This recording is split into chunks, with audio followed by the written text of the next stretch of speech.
हाँ, visualize a healthy body and mind.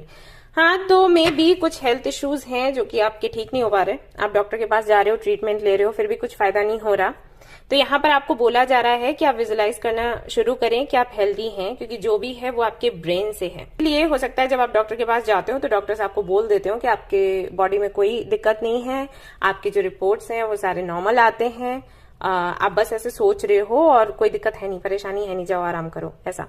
लेकिन आपको दिक्कत हो रही है बॉडी में, तो वो यही है कि आपके दिमाग से सब कुछ जुड़ा हुआ है। आप सोच रहे हो कि आप बीमार हो तो आप बीमार हो। और कई बार ऐसा भी हो जाता है, अगर आपने सुना हो, मिरेकल्स होते हैं कि बड़ी बड़ी बीमारियां लोगों की खत्म हो गई हैं सिर्फ इस वजह से क्योंकि उन्होंने सोचा कि उनको कोई बीमारी नहीं है, वो हेल्दी है।